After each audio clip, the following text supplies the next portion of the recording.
تو اگر ہم بچپن سے، یہ بات میں اس لیے کہہ رہا ہوں کہ گھر میں بچے کو ماحول یہ دے، دیکھیے بہت چھوٹے بچے کو آپ ڈوز اینڈ ڈونٹس نہیں سکھا سکتے، کیونکہ قرآن ہم سب پہ فرض ہے، بلکہ آج صبح میں نے ذکر کیا تھا، آپ لوگ واقف ہوں گے اس بات سے، میں صرف دہرانے کے لیے کہہ رہا ہوں کہ میں نے جب تک قرآن کو سمجھ کے نہیں پڑھا، مجھے کسی نے نہیں بتایا تھا کہ قرآن فرض ہے۔ مجھے بچپن سے جو فرائض بتائے گئے تھے وہ توحید، نماز، روزہ، زکوٰۃ، حج، 5 فرائض، اور اس میں توحید کا مفہوم ہی نہیں پتا تھا کہ کیا کہتے ہیں کلمہ، یعنی توحید، لا الہ الا اللہ، کوئی اللہ نہیں ہے، محمد رسول اللہ صلی اللہ علیہ وسلم۔ قرآن جب سمجھ کے پڑھا تو سورہ قصص کی آیت نمبر 85 دیکھیے کہ ان الذی فرض علیک القرآن لا ردک الی معاد، کہ بے شک وہ ہستی جس نے تجھ پہ قرآن فرض کیا ہے تجھ کو ایک انجام کو پہنچانے والی ہے۔ فرض علیک القرآن صاف لکھا ہے۔ اب اس میں کہیں کہیں پہ پہلے لوگوں نے کہا، پھر میں نے بھی دیکھا تو کچھ تراجم میں ہمیں یہ ذکر ملتا ہے کہ یہ تو رسول اللہ پہ فرض تھا، لہٰذا عام انسان پہ فرض نہیں ہے قرآن۔ تو اس کے لیے پھر میں اب اپنے کیمپین میں 2 آیتیں اور شامل کر لی۔ ایک سورہ اعراف کی آیت نمبر 3 ہے جو یہ کہتی ہے کہ اتبعوا ما انزل الیکم من ربکم ولا تتبعوا من دونہ اولیاء۔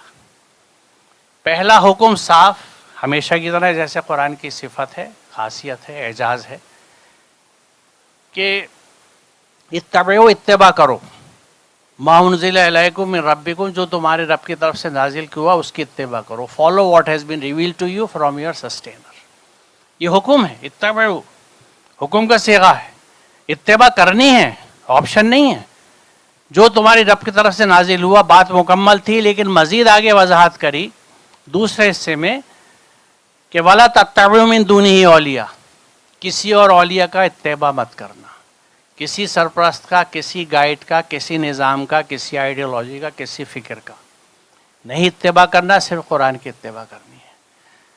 اور قلیل ما تذکرون، یہ بھی کہہ دیا گیا کہ تم سمجھتے بہت کم ہو باتوں کو۔ کیوں؟ کیونکہ غلامی نفس کی ہے۔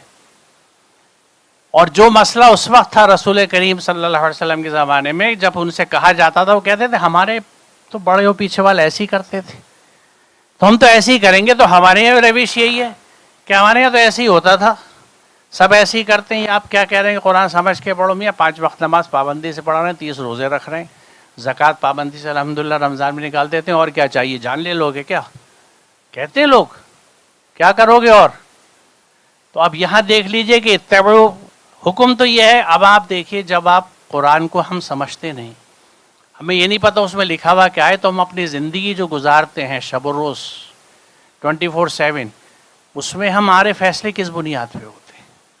یا تو دل سے، جو دل میں آتا ہے، یا جو سماج میں دیکھتے ہیں، یا جو چلن ہوتے ہیں، یا جو خاندانی رواج اور رسمیں ہوتی ہیں۔ اور رسم و رواج کے لیے ہم اپنے شہروں میں جو حالت طلاق اور نکاح کی دیکھ چکے ہیں، اس میں مزید کچھ اس مثال کی اور سمجھانے کی ضرورت ہی نہیں ہے کہ کس انداز کے رویے ہو چکے ہیں۔ تو یہاں پہ جب آپ قرآن کی اتباع نہیں کر رہے تو نیچرلی جو اتباع ہے وہ قرآن سے ہٹ کے ہے، نفس کی ہے چاہے سماج کی ہے۔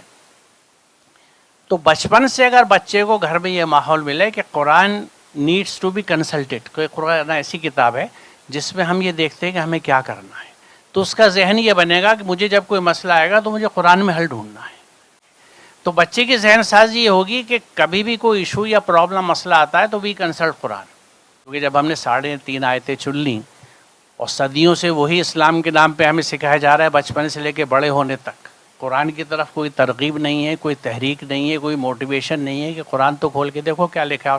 اور تیسری آیت جو میں آپ کو بتانے والا تھا، اعراف 3 بتا دی، اتبعوا والی بات ذہن سے میری نکل گئی تھی، وہ سورہ انعام کی ہے، اور اس میں تو جواب موجود ہے۔ سورہ فاتحہ میں جو ہم دعا کرتے ہیں اہدنا الصراط المستقیم، اس میں جواب موجود ہے کہ ھذا صراط فان ھذا صراط مستقیم فاتبعوا، کہ بس یہ میرا سیدھا راستہ ہے، اس کی اتباع کرو۔ اور آگے کہا جا رہا ہے کہ اگر اس کی اتباع نہیں کرو گے، اس راستے سے ہٹو گے تو دوسرے راستے تمہیں بھٹکا دیں گے، دس از دا اونلی وے۔